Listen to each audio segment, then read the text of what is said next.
wonder, I look at Earth and I look at the things we've done to destroy this fragile little spaceship that we live on, going through the space. And we've destroyed, we talk about burning, we talk badly about all the burning of the rainforests in Brazil. And yet most of the oxygen is produced by plankton. And our use of nickel-cadmium batteries and lead batteries and putting them out into the environment has killed a good part of the plankton. Cetaceans are beaching themselves to make so that there's enough food left for the others. So, Pete, we are very, very happy to be able to connect with you, and you have been very generous with your time, with your energy, and I hope I have a little more energy left, because I'm coming after Bill and after David, and I just have a few wrap-up questions that I want to run by you, and we'll see how this goes. So, one of the leading things you said was that you were involved with robots. That's correct. And I'm just wondering if we could kind of drill down there a little bit and talk about what your background was and how involved you really were with robots. Well, having been involved with trying to build flying saucers, you usually found the flying saucers, if you look at most of the movies, there's always seems to be a robot involved with it. And so I was very interested in robots, and in the early days when I built a satellite tracking station before there were satellites, and then tracked the Russian Sputnik when it was launched, and called the government and told them the launch trajectory and the orbital and the frequency it was transmitting on. During the McCarthy era, they thought maybe I was a communist pinko, and so they came and found out that I actually had a satellite tracking station before there were satellites. I was about 17 years old at the time. So that got a lot of notoriety here in Idaho, and at that point in time in Idaho, on the eastern side of the state, there was a place that was called the Atomic Energy Commission, a nuclear reactor test site, and it's where the first nuclear power generation was done.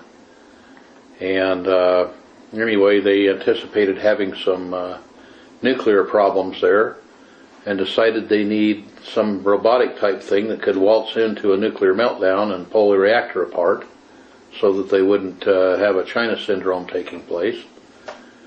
So anyhow, eventually I and a few of my friends got the contract to do robots that could do that. And I naturally had great faith in myself and said, oh, sure. And I found out a lot of things. That was a tremendous education. I found out that materials that were electrical conductors inside of a heavy nuclear flux became insulators, and insulators became conductors, and really? Very stiff metals became like toast and very brittle and broke apart, or like ashes. And materials like ashes became very hard. The grease became like welds, and so eventually we built a couple of different types of, I won't call them robots because they were truly manipulators. They were devices that at one end looked exactly like we think of a robot looking. It had a pair of arms that would move and grip, and actually we designed them so if you could grip a beaker of liquid, you could move it very rapidly and it would tilt it accordingly and not spill it. And you could reach around behind you or in front of you or out to the side. And then on the bottom of it we had some that had 3 rolling wheels and some had little tank treads. So this was in the 1955, 6, 7, 8 region of time. At that point, did they have AI? No, they didn't even the term hadn't even been invented yet. And so anyway, on the other end of this device that looked at one end like a robot was a thing that a person got into. They had a couple of little small 1-inch television tubes with lenses on, and they'd put those on, they could see stereoscopically. And then they had a couple of little hands that they could move their arms and hands like it, and the robot would move accordingly. Or the manipulator would move accordingly. And there could be a distance, right? There could be any distance up to 20 or 30 miles.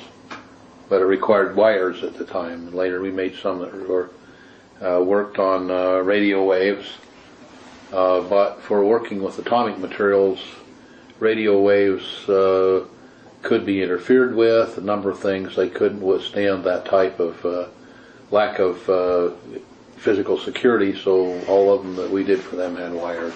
So let's fast forward to a lot more recently, or at least, maybe not even recently. I don't know when it is you got really involved in AI and you started to I got involved in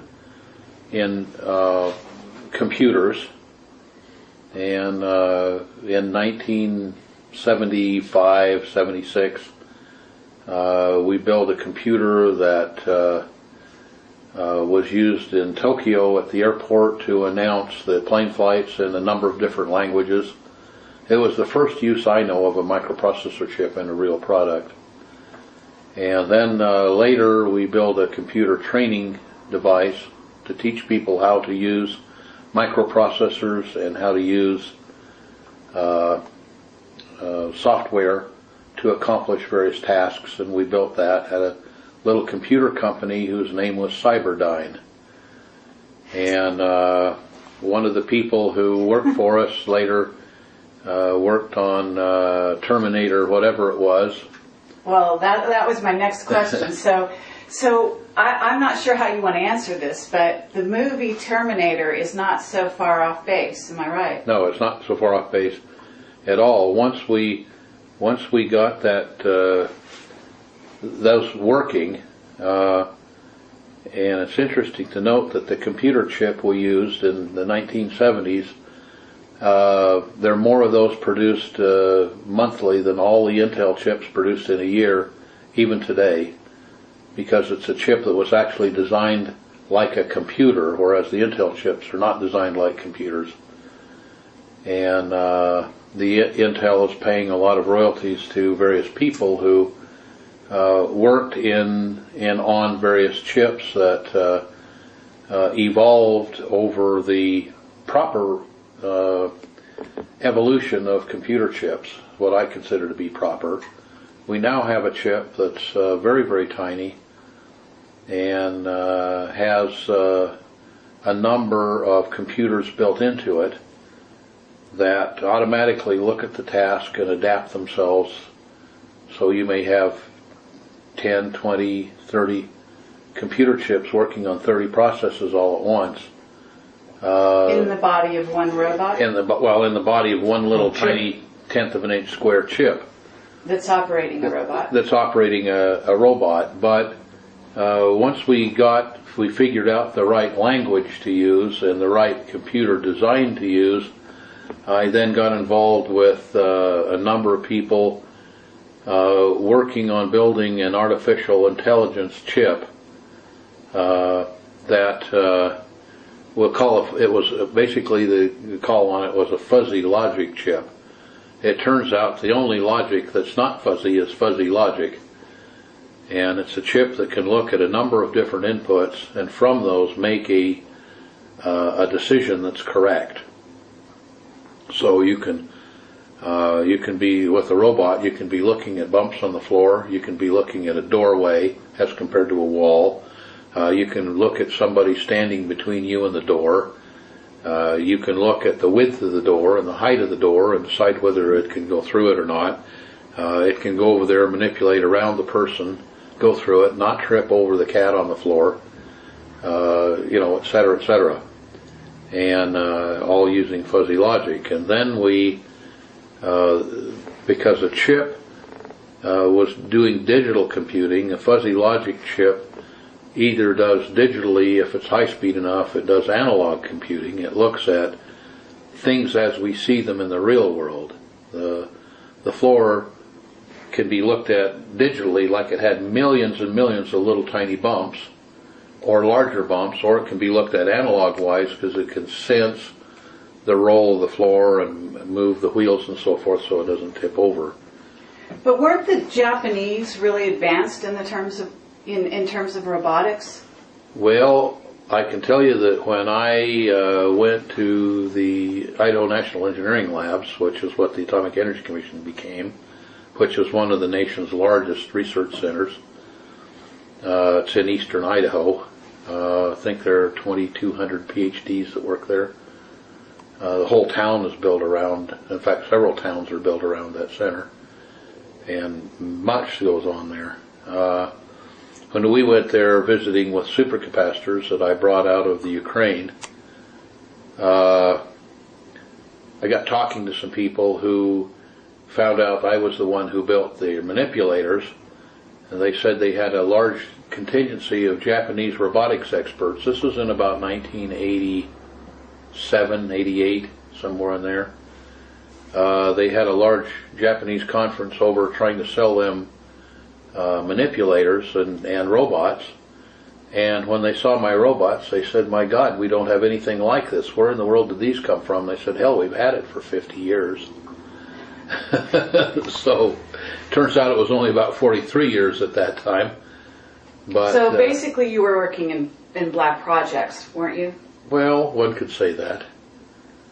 And I just have a curious question, and we haven't gone over this ahead of time, so I don't know if you can even talk to this, but it's not diabolical or anything, but I'm curious because I used to love robots and sort of went on the net and sort of studied and was interested in how far they progressed with all of that. And one of the biggest problems they used to have was whether when they wanted them to walk upright like humans, that they would fall over. And how did you solve that? Well, we did it much the same way that Dean Kamen built his two-wheeled scooter. Are you familiar with the... Oh, yeah. What do they call that? Segway. The thing? Segway. The Segway. Okay. And it's very simple to do. Which is? Well, you simply, if you could say in you short. have a sensor that senses whether you're upright or not, and if you're not upright, then you use fuzzy logic to put it back right. Presumably, that's the kind of stuff they put in the F-117 that would have fallen out of the sky. Yes, it would. For example, the programming language that we use is called Forth, F-O-R-T-H. It should have been called F-O-U-R-T-H because it was the fourth major programming language, but in those days computers wouldn't take 5 characters. Or 6 characters, so they had F-O-R-T-H. Okay, so this kind of segues into mind control, because I also know that you worked with SRI and you worked with Hal Puthoff, right?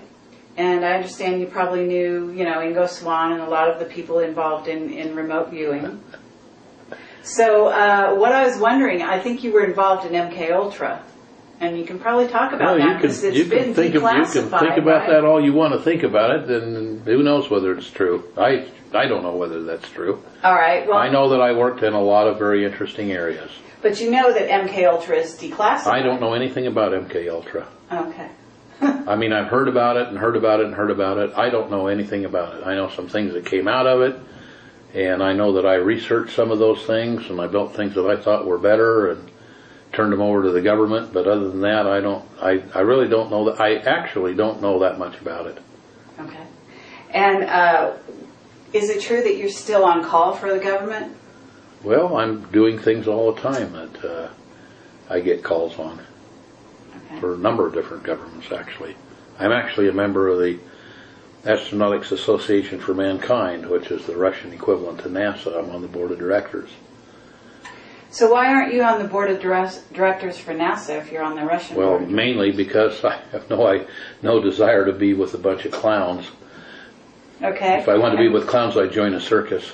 So you're really aware of the secret space program in essence, and you know that NASA is something of a front for almost distraction? I haven't been associated with them for years, so I have no idea what they're doing.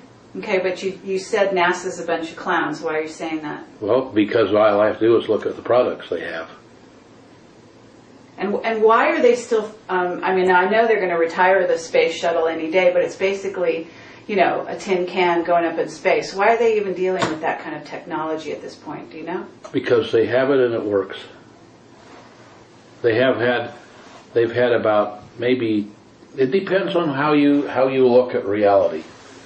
They have what I consider to be about 10% of the budget that they really ought to have for the. If you look at the things that came out of the space program through NASA, probably 50 to 60% of the technology we use today throughout all industries came out of NASA. The metallurgy technology and alloys, the temperature resistant plastics and metals, large-scale integrated circuits, basically even the whole transistor technology. I worked in things like that. My cousin and I did quite a number of spy satellites. We did the sampling arm that went on the Viking lander to Mars, which, by the way, was run by a fourth programmed computer. So I worked in and around that area. I worked with North American Rockwell, JPL, a number of different places, and got to see the things that came out of there. I got to see brand new things that were 20 years ahead of anybody on Earth actually applied, and things that were made from them, and they were sent into space, and they recorded things from space. The camera that you're shooting me on, the image sensor in there was made for use in outer space, and that's where they came from. And so if you look at return on investment, there isn't a corporation ever in the history of mankind that returned so much on the investment, even 10%, that the return on investment that came out of NASA. It literally transformed our lives into a whole new century. Take that, which is the only success story that I think man really has, and totally malfunded it. Now, part of the reason is that they wouldn't pay the appropriate amount of money to get the brain power that they needed. People early on worked for NASA not because they got paid good money, but because they got to accomplish their dream. When finally Congress snuffled their dream, they quit working for NASA. So now you had clowns working for NASA. It should have been a circus. Okay. Not that there weren't great people there, and not that there aren't great people there, but they're totally frustrated, I'm sure. Right. But there's also a lot of black projects going on under I don't know that they're going on at NASA. Really? They may be. I don't know. Uh-huh. And what about your familiarity with things like superluminal travel? My familiarity. No, I don't know anything about superluminal travel. We have testimony from Henry Deacon and from Jake Simpson, a couple of what we call whistleblowers, which in essence is what you are at this point in your career, in a way. Well, in a way. Okay, you're treading a fine line. I'm treading a fine line. And they are testifying that we have superluminal travel, that we have craft that goes outside the solar system. Can you say anything about that? I know nothing about it. Okay. You told us, or at least you talked to me at one point, about being a spy master. Is that really true?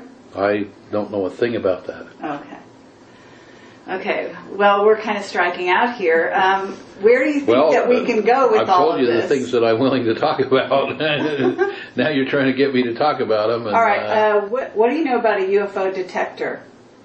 I was asked to build a UFO detector when I was about 14. And eventually built one. Okay. And it's operational? I have no idea when it's operational. Best I know, they smashed it immediately. Who's they? The government. Actually, the President of the United States at that time. Really? Okay. Now, here's a problem with it.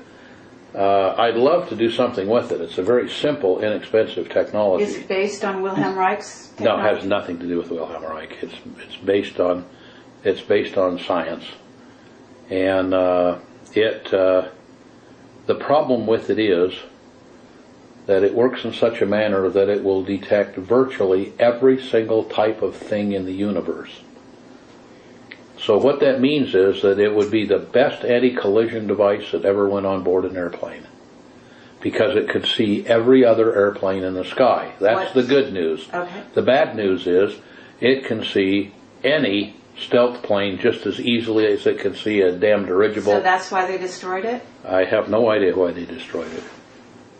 Well, can we surmise that that's why they destroyed it? I have no idea. I don't know that it was destroyed. I'm just telling you that's my feeling, Well, because you I've told never me they took it. I've never seen one. Well, I thought you would... Yeah, they took it. So what did they do with it? I don't know if they put it in their pocket or put it in the remnants of the Smithsonian. I don't know what happened to it. But I've never seen one out there in operation. I could tell if there were one in operation. How could you tell? Because of how it works. Well, I mean... I'm not about to tell the secrets of it. I understand that, but I can't talk about it without telling the secret of it. You would know if somebody else was operating I'd know if anybody device? was operating one of them. How would you know that? I would know that because of how it works. Okay, would you remote view them, or would you be... No, not at all. You have a tracking device on your invention? It emits something that is absolutely unique to the device. Oh, wow. Okay.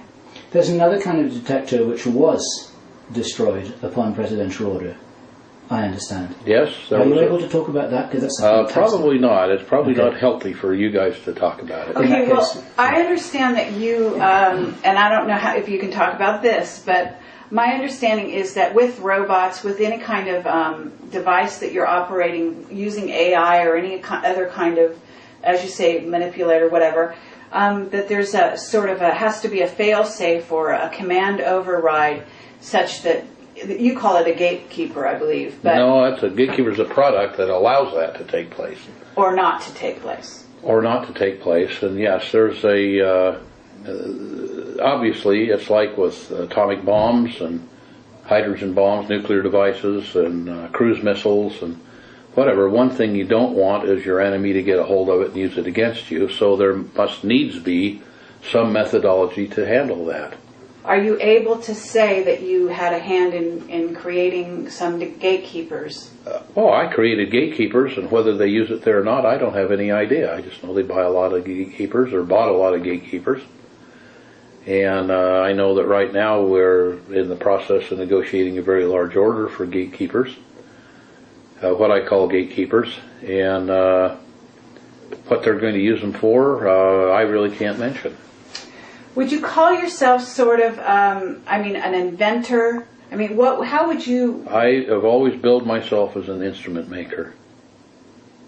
Okay. I build instruments that see things or hear things or measure things that heretofore nobody else builds. Anybody else builds something, I don't ever replicate it. I don't reinvent anybody's wheels. I invent my own wheels. Okay, I want to kind of go into a different area that we haven't really addressed at the moment. And I want to know if, because obviously I realize there's a lot you're not talking about, and there's some stuff that we've got off the record and all of this kind of thing. But do you feel that you're protected? Yes. Do you feel you're protected on an earthly level or on other levels as well? Definitely an earthly level. I have no idea about other levels. However, when you say feel, as compared to know, then I will tell you that I've had a charmed life. Okay. I can remember one time in Vietnam standing in a firefight and remember that basically only machine guns fire tracer bullets. And every fifth round in our machine guns, at least, is a tracer. So the machine gunner can aim his weapon because they're jiggling and bouncing so much, you can't really use a sight well. So you want to see where the bullets are going and place them where you want them. So every fifth bullet goes out and you see a little red glow where the bullet's going. And I was in firefights where the tracers were so thick it was like you were in the middle of a 30-foot campfire that was down to the ashes with a weed eater whipping up sparks. And I remember about the third time I looked up and said, "You and me, Big Al, all the way," because I knew I was being kept alive. There was no reason for me to be alive. 50% of the Marine officers I went to Vietnam with were killed while they were there. They were there for 13 months. I was there for 23 or 4 months. But anyway. And to this day, you feel that... Well, I've been in other places that were even scarier than that. And I've done crazy things all my life to invent things fast rather than slow and take it the hard way instead of the easy way and so forth. And somehow live through all of it. You know, I get the biggest kick today out of some kids spilled a little tiny bottle of mercury in a town nearby, and they came and dug an Olympic swimming pool in their front yard and hauled all the dirt off and charged them thousands and thousands of dollars to get rid of the mercury. Hell, I used to spill 2 or 3 ounces of mercury a day in my lab, which was down a basement. And the only thing it did probably is drop my IQ by 30 or 40 points. But that didn't really matter. I used to go around with a piece of lead solder hanging out of my mouth. I must have spent 20 years with a piece of solder sticking out of the corner of my mouth getting that good lead. And all that did was drop my IQ another 10 or 20 points. So, yeah, I've been charmed. Okay, have you been threatened? Oh, yeah, I've been threatened a number of times by just about every kind of person that would want to threaten me. You can make a joke about bastard school as well. That's a good one. Well, that was what I was trying to get to, but... Yeah. You can talk about bastard school. That's not classified. A.k.a. terrorism. Can we talk about bastard school at all? Well, yeah. Okay. And what was your experience with that? Well, I call it bastard school. When I was an officer in the military, it was very obvious I was trained in military things. And I was taught to be the biggest SOB on the block.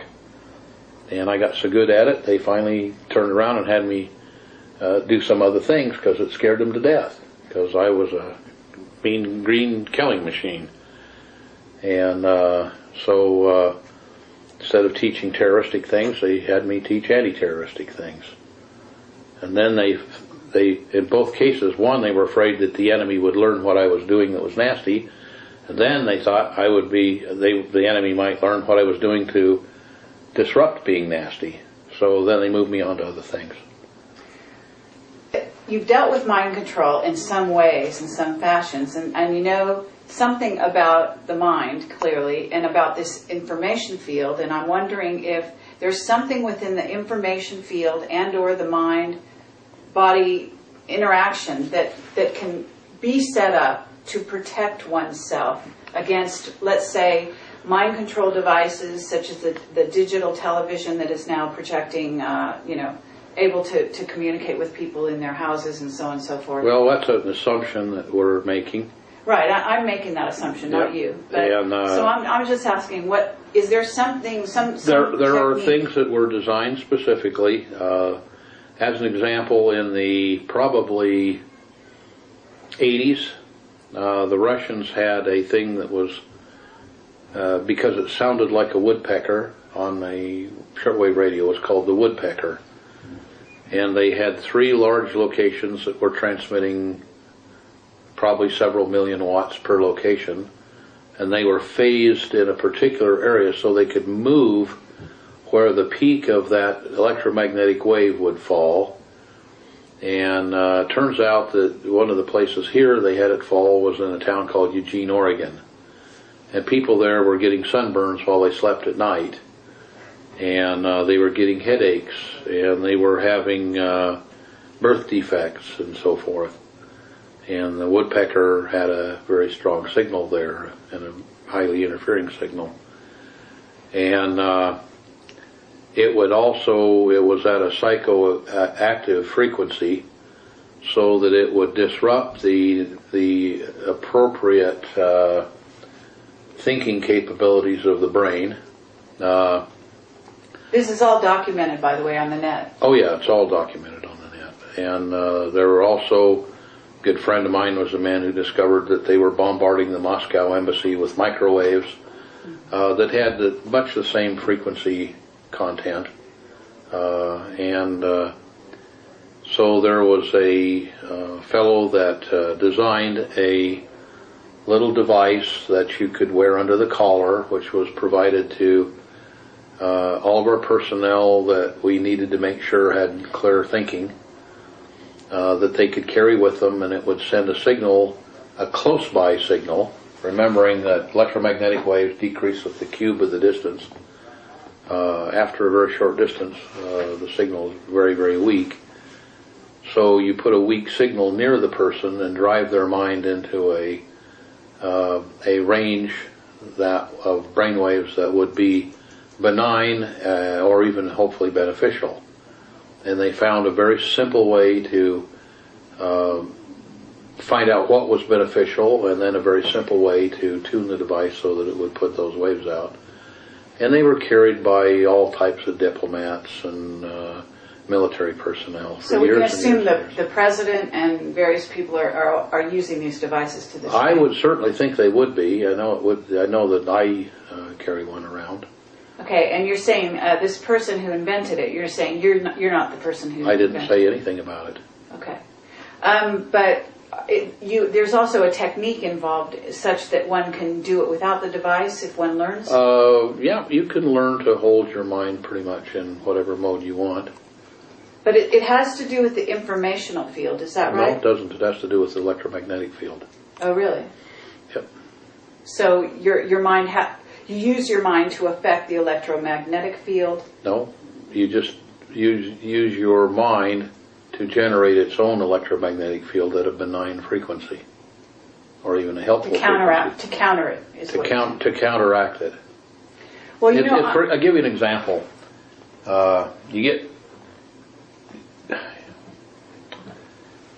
You get 3 or 4 people that are very close, or 2 people that are even closer, and what you'll get is you'll get heartbeat synchronization, which just occurs, and then you'll get brainwave synchronization, and then unfortunately, or fortunately, depending on the situation, you get hormone production, and hormones are very, very powerful messengers, and then you get into trouble, but or not, but it's a form of entrainment, right? It's a form of entrainment, and you get an entrainment. So a very weak signal can give you great entrainment. Nikola Tesla made a device that used compressed air, and it was a little weight, and he could stick that on the ground outside of a skyscraper in New York, and this thing would sense ground wave oscillations and tune itself to them.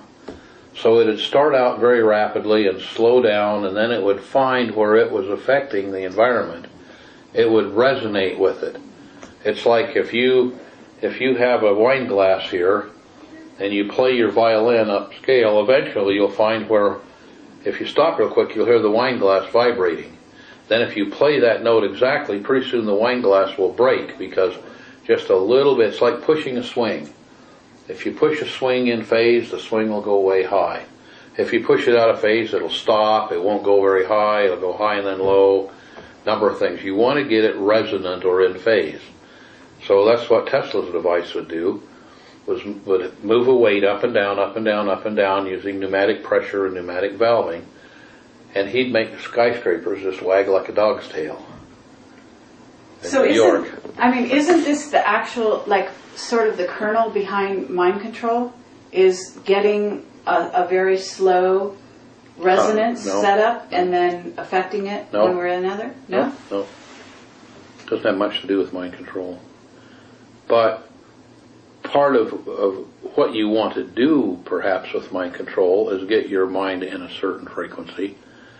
But that's old-style mind control. And what you want to do now, basically, if you want to look at neurolinguistic programming, uses the principles of neurolinguistic programming, is much more powerful than getting a brainwave entrainment.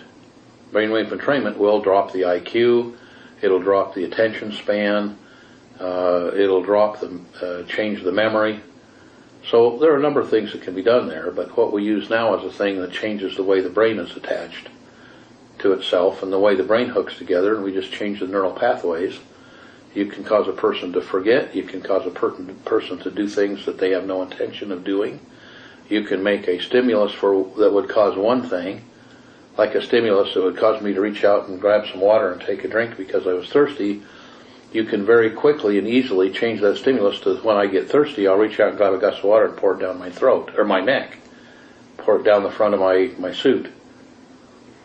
So what about the idea that you were telling us about the piece of the heart? You could cut off a piece of the heart and it would actually give it to somebody who would recognize, a doctor, who would recognize it as a part of the brain or have resonance. It would appear to be brain tissue.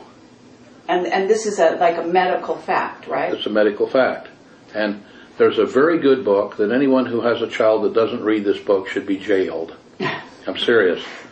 It's called The Magical Child by Joseph Chilton Pearce, Pearce. And he has follow-up books on it. For example, The Magical Child Matures tells you why that no center city fatherless child is ever going to amount to anything, ever. They can't because their brain doesn't form properly. Really? Yep. A fatherless child. Well, or motherless. A child that's raised outside of a normal family environment, let's put it that way. That's much more accurate. And it'll tell you why that can't happen, why they can't really become useful to society. Well, is this the thing you were telling us about the heart, being close to the heart? Part of it, that's part of it. That's just part of it. There are a number of different factors. But one of the things that Pearce writes about in The Magical Child is, for example, that during the first 16 days or so after the amniotic fluid breaks, the child is exposed to the electromagnetic field from the mother's heart beating, and that field is modulated by what's in the brain cells in the heart, which are the emotions, and those emotions are transferred to the child. So they thought, well, that may be true, so they went to Europe, where a lot of women have their children raised by wet nurses who nurse them on their breast, and they find out that the child takes on the emotional content of the wet nurse. Or children who are raised without a father never get the male emotions from the father, but as compared to the female emotions. It happens in the first 16 days. After that, it's not the greater part of it happens within the first 16 to 18 days. Incredible. And it turns out, for example, the Russians did brilliant and massive research on this, found out that if the child is born underwater in a fluid, remember the child's already in a fluid, it isn't going to hurt him to be underwater for a while. The child's born underwater in a fluid about body temperature and moved up with contact with the mother to the breast, where if you look at how you would naturally hold your arms and nurture a child, the heart of the mother and the heart of the child are going to be right next to each other. The child starts picking things up. If the child is kept in that position for the first 12 to 14 hours, the child usually develops speech by 6 months of age and is able to stand on their own at 6 months of age. Can you talk about that Russian doctor? I unfortunately, I could if I remember his name. I can't remember his name. Okay. He was brought to the United States, and I can tell you that his techniques were used by Madonna in having her children. But we're talking about generating an IQ of as high as 275 in right. children. I can tell you that her children are some of the most brilliant children on the face of the earth because of that. I know that she worked for using those techniques for a year to a year and a half before they were conceived, just to become ready. And that could well be privileged information, but it leaked out to me. So you're saying that the heart has an information field component which somehow entrains the formation of the nervous I'm not system? saying anything about information field. I'm saying the heart has an electromagnetic component that is there because the heart beats, and it takes a large electrical current to beat the heart. Okay. Anything the body is bioelectric. Anything near a magnetic field or an electric field that's conductive then has components that come from the things around it that are electric or magnetic or conductive. Okay. So you can see that stuff in the heart field. The information, not information field, the information transfers to the, just like programming a ROM chip, transfers to the heart of the child. And as an example, one of the final proofs of this is there was a man who absolutely hated the odor, the sight, and the taste of mustard, and got a heart transplant, and all of a sudden couldn't get enough mustard. And just by happenstance, the wife of the donor somehow got word to him that her husband loved mustard, and so he had the heart. That came along with it. Number of people were, in essence, SOBs, or were very tense individuals, and they got a heart from a man who was a very calm man, and all of a sudden their wife and their children didn't even know who they were. They were a completely different person. That information was encoded in there, and when the nerves were sewn together and some of them grew back, that information got out of the heart, and it may well be that the magnetic field of the heart transmitted and the brain picked it up. I don't know that. But I know that we instrumented people's hearts and would let them see things that would excite them. The heart rate picks up, adrenaline's produced. Maybe what they see, anger, causes anger or fear. And if you anesthetize that part of the heart, then they have they don't have those fears and those angers and so forth. So that emotional information and some things like preferences in flavor or color, are transferred and transmitted in there. So it's very important to get the child up into a nurturing position. Children who were nurtured by both mother and father have both male and female components. Children nurtured by one or the other have only the one component of their emotional makeup. And it's the first 16 days that does it? Well, read the book. The greater part of it occurs in the first 16 to 18 days. And yes, maybe that's 30%. Maybe another 10% occurs in the next 50 days. Maybe another 10% in the next 180 days. Okay, but very early on. Very early on, you want to get that in there very early on. Okay, Well, I want to go in another wait direction. Is there any other tissue in the body besides the heart that acts like neurological tissue? Oh, absolutely. Mm-hmm. Okay. Now you can, if you want, you can call, the pineal part of the brain, even though it doesn't do brain function. Uh-huh. It's part of the brain. The pineal and pituitary are mostly melanin, a substance called melanin. Melanin, a type of melanin, makes the skin pigment. But they're a slightly different kind of melanin. And I've, in my research, have found that the melanin in the pineal, which in Eastern medicine is the third eye, the seat of the third eye, is very, very, very good at picking up informational signals and adding a time content to them, thus subtracting a non-time content. And so it's always been attributed to clairvoyance and clairaudience and so forth. Those are signals that are taken out of a signal that appears to be everywhere, every when. It coheres that for the person, and they have certain abilities that they wouldn't have. The Tibetans drill a hole in the front of the forehead with a little rock drill, and then they poke a bamboo skewer in and manipulate the pineal to quote-unquote open the third eye.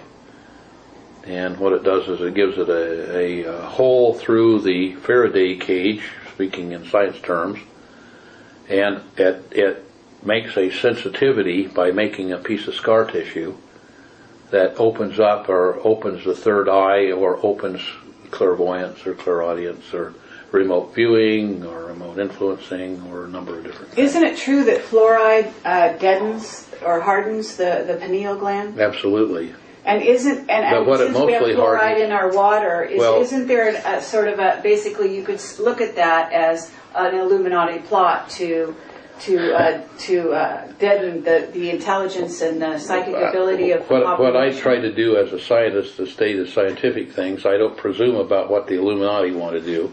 Okay. But I can tell you that the main thing that halides, which are chlorine, fluorine, bromine, mainly what they do in the body is congeal cholesterol into arterial plaque. So I mean, that's well known. Slows down the I have the artery. yes, it'll do. Yeah, it closes down the arteries. Mm-hmm. So there are many ways to sterilize water, other than chlorine and fluorine. There are many ways.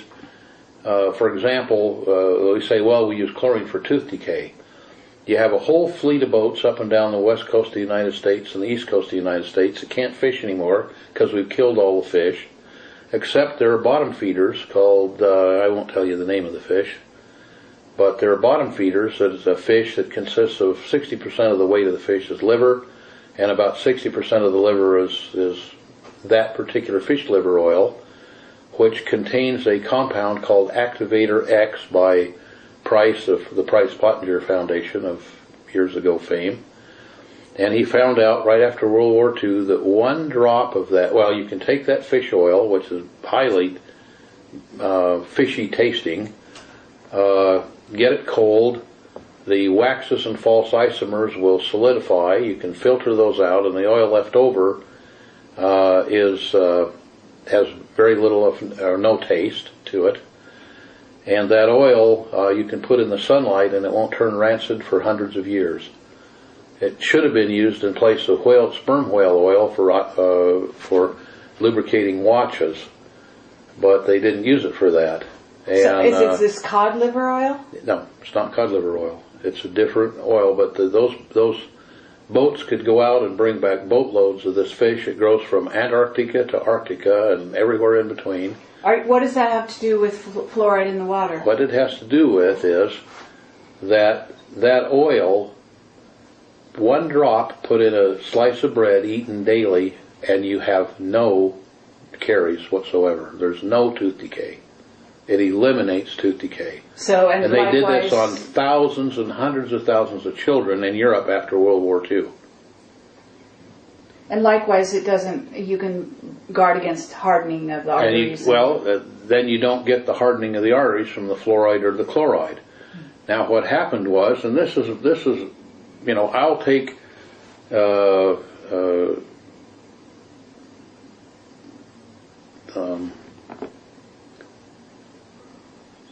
I'll take the hit for this. Let's put it that way. It's my conjecture that the only reason we use chloride in the water was because the politicians have already spent all of the Social Security money. So you've got to have something there so that people die at retirement age. Then because of health care getting better, we had to have something else that made it happen even faster, so we put fluoride in the water. Wow. Because they could have gotten rid of tooth decay with an absolutely benign substance that we had a whole industry here that could go out and bring us back all we could ever use for the whole world, very inexpensively, and totally non-negatively in the body. But we didn't do that. Now, it's the reason that fish oil doesn't turn rancid is obviously because it's an antioxidant. It's the best antioxidant known to man, as far as I know. Price called it Activator X. It has a definite chemical formula. It could definitely be put out there. But it'd eliminate most of heart surgery. It would eliminate tooth decay. So it's not put out there because that isn't efficient in our system, in our capitalistic system. When you say you're price, talking worldwide, though, as well, right? No, it'd be worldwide. I mean, like I say, we did it in Europe after World War II for years. But we took that Activator X, by the way, was taken. There's a small amount of it in wheat germ oil. So that was taken from wheat germ oil. Now we found the ratfish had this stuff in massive amounts. When you said Price, do you mean Dr. Weston Price? Weston Price, yeah. Okay. And so it's my conjecture. The only reason I could see that we would be using that is to kill people off. Why else would you do that? Saying about the pineal gland, because I have a whole long section in my video that everybody's seen. Most of this audience has seen it, all about the pineal gland. So you're saying that this oil, if taken, would help to decalcify the pineal gland or somehow increase its sensitivity? If the pineal gland is calcified by halides, yes, it would. Okay. But you're not naming the fish other than I wasn't really naming the fish. ratfish that you just talked about. No, and that's not the main source. No, that's what it's called in certain areas of the world. Okay. But I was curious. You said something about there's camps being built around the United States. Do you know the purpose behind them? Yes, there are camps to detain people. And is this something that goes on the tail end? Because I'm looking for the agenda that goes behind the crash of the dollar that basically you're saying is coming at some point in the near future, quite possibly, right? That's what I think that's a great possibility. I'm planning for it. Okay. And then on top of it, there are camps being built, and you can verify that? Well, they're giving tours of some of them, and you go on the internet and you'll find out that there are a number of locations where people say, well, here's a camp that's built. Okay, and what about the role of viruses in eliminating the population? Is there any validity to that? I have no idea. It's not my area of expertise. Okay. I have suppositions, and well, you clearly are a healer, so have you got advice on how people can protect themselves from viruses?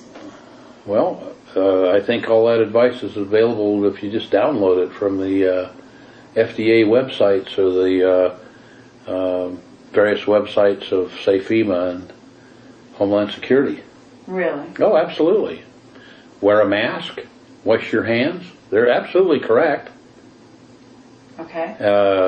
Another good thing to do is go to some place there's not a lot of people. And we're sitting here filming in an area that there's not a lot of people. The town says entering the town on one side of the sign, and on the other side of the signpost it says entering the town, and First Street's in some great big city somewhere else because there's not another street. Okay, well, so what is it that you think is coming in the future in terms of, let's talk about outer space a little bit. Do you think that there's anything out there that we need to be aware of?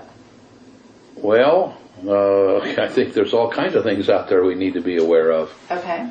I mean, is the only threat, in other words, Well, it's a major threat that we right now don't have any deterrent for. What threat? A threat from outside the planetary bounds. Well, what about the satellites that have recently been classified such that they won't tell us about incoming bodies? That's all classified suddenly. Well, that I don't know about. I didn't realize that had been done, but if it's been done, it's obviously been done for some reason. And that reason may be to stop panic. I know the government has a tremendous belief in whatever you do, don't cause panic in the people. Because when you cause panic in the people, then it draws attention to the lawmakers, the Senate, the Congress, and the presidency, and the ruling party. And they're not looking, it's like the old Chinese curse, may you live in interesting times. Try to live in times that they're not at all interesting, they're boring as hell, nothing's going to happen. So I think that anything that might happen that would cause people to start thinking about, well, why isn't something being done here? We're out of money. We've been out of money for years. And so we don't have money to go do anything about it. So why let the people worry? Okay, but you were telling me something about the fact that you think there's really only 10 months left for the the rollout of what could be like reversing the agenda. I mean, I don't even know if you believe it's possible to reverse the agenda that's being rolled out at the moment. Well, I know that we there's live. about 10 months because that the Earth, we've polluted our own mess. Okay, here are just a few things that you can look up, and the things I talk about are things that are openly available on the internet, Library of Congress, or a lot of things now on YouTube, a lot of things on ask.com and google.com and so forth. You can go in there and start making searches and looking, and you can find a lot of information. There's a tremendous amount of information About the things that you just spoke about, and specifically, you can find out that it's about a couple weeks ago we just had a very near flyby of a huge asteroid that would have caused thousands, if not millions, depending on where it hit, thousands or millions of deaths on the Earth if it had hit the Earth. And it was a near flyby. Now, maybe that nearness was 100,000 miles, but 100,000 miles is sure different than the distance between here and Mars, or here in Pluto. It came by very close. It could have been one of those things that hit the Earth, and we have nothing to stop something like that. Okay, you're saying we have nothing to stop something. Is it possible black people in black projects have something to stop that? No, I don't believe so. Okay. And what about... If they did, I don't believe they've had the money to build it. And what about positive aliens? Do you think that they might interfere with something of that Well, if nature? there are such things as positive aliens, I think that, I wonder, I look at Earth and I look at the things we've done to destroy this fragile little spaceship that we live on, going through the space.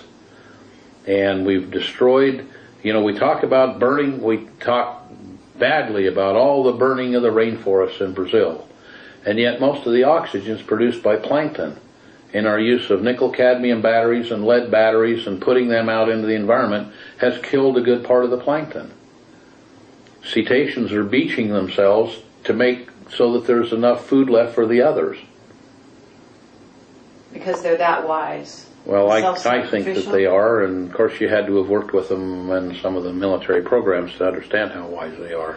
Okay, well, I'm going to have to wind this up. I would love to talk to you all night and all day, and especially if you were able to come out with some of the more fascinating things that you're involved in. But Project Camelot wants to thank you very much. I want to thank you for your service to humanity. You've clearly been involved in some things that are healing for the population out there. You're here trying to testify to something coming that you firmly believe that people need to be aware of. And so I want to thank you. I appreciate your interest. Absolutely. Anything that can get information out to the people, and my suggestion to the people is, because this stuff is not really hidden, it may be squirreled away somewhere, but it's there, and you can go out and find the information for yourself. My suggestion is you do it. My suggestion is that you prepare yourself for an emergency, because no matter what you do in life, you're going to run into an emergency. And if you prepare yourself for it, then you stand a very good chance of surviving it, and if you don't prepare yourself for it, you stand a very good chance of not surviving it. Okay, thank you. And Pete Peterson, I really want to thank you again. Bill, you want to say any closing words yourself? I think this is the most important interview we've ever done. Okay, and David, you got anything you want to add to that? Well, Pete, I just want to say I appreciate your courage for inviting us out here. I think that the data that you've given about the consciousness and the information field is really instrumental in my work, and I hope we can continue that discussion. Well, I think that we'll probably continue a relationship for a long time, and I'm perfectly willing to share that information. I'm at a point in my life that the only thing I can do now to make my life worthwhile is to share the wisdom that I've obtained as a stone rolling through this interesting experience of life on Earth. Been involved with trying to build flying saucers. You usually found that flying saucers, if you look at most of the movies, there's always seems to be a robot involved with it.